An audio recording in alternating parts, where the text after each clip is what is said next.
In Helena, the two most recognizable buildings are the cathedral and the Capitol. As Catholics, we need to live our faith in both.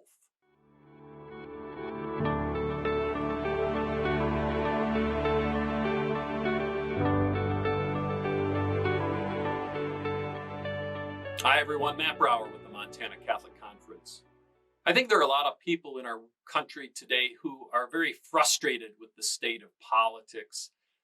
And I suspect there may be Catholics who are feeling politically homeless. And I understand that. I actually don't think that's necessarily a bad thing. And the reason why is because making wise and prudent decisions regarding issues of politics and policy, and making those decisions in light of our faith, that can be a very complicated process, and the answers aren't always easy. No political party fully reflects in its platform or in its actions the fullness of Catholic social and moral teaching. And so we're left to make decisions that are often very difficult, again, without clear answers, despite what some might say.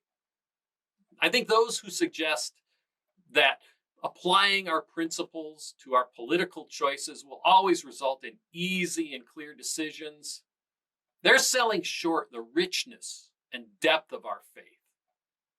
And so for those of you who are still struggling regarding what to do in the upcoming election, my suggestion to you is to continue praying, continue discerning, continue to draw closer to the church and listen to the shepherds that God has provided us. And reject that temptation to instead retreat from engaging in politics. It's important that we recommit to bringing our voice into the public square. As Catholics, it's not just our right to do so, it's our duty, it's our obligation.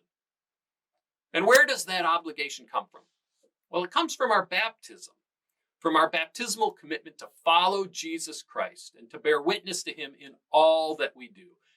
And so, we proclaim the truth into every crevice of creation and into all aspects of human life, including our politics. Faith isn't something that's just lived within the four walls of a church. It's something active and dynamic and powerful. Consider what Jesus said to his disciples about faith. He said that if you had faith the size of a mustard seed, you could tell that mountain to get up and move and it would do so. So faith is powerful. It can change the world in profound and wonderful ways. And so our engagement in public life, it's motivated, it's compelled by our love for one another, our commitment to uphold the dignity of every human person, and to promote the conditions in society that will allow all people to reach their fulfillment. Now, Pope Francis has also mentioned this transcendent dimension to the way that we treat others. So consider the measure with which you measure will be measured out to you. Whatever you did to the least of these, you did to me. But our engagement in politics, it's more than just our right or our obligation. It's a great responsibility, and it's a tremendous gift that we should not take for granted. Pope Benedict and Pope Francis have both said that the church, meaning you and me, the church cannot and must not sit on the sidelines in the fight for justice. And so we owe it to ourselves and to our children and to all of society to bring those consistent principles and that moral framework that we have as Catholics, to bring that into the political process.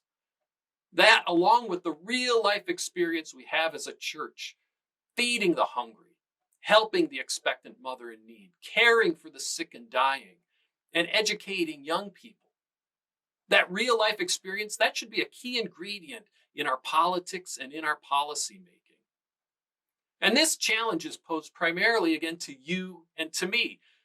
Certainly our bishops and priests have the same rights and obligations that other citizens have to do things like vote, but their primary responsibility is to form us, the people in the pews, in the moral and social teachings of our church, so that we can then go out into the world to bring that vision and help shape the moral character of our country. So my encouragement to you is to live your faith, bring that truth and that goodness of your Catholic faith into your political decision making, and vote well. Do the hard work of voting well. And I say hard work because it doesn't take much to fill out a ballot and return it. The real work, the virtue, occurs in what leads up to that voting and follows that voting. It's in that work that you can draw closer to Christ, that you can breathe hope and truth into a broken world, and ultimately help lead the world closer to Jesus. So I would urge us to accept that great call and responsibility to take on that challenging work of being faithful citizens. This is our faith. This is the faith of our church, and we should be proud to profess it. I want to thank you for watching the video today, and I hope you'll join me next time.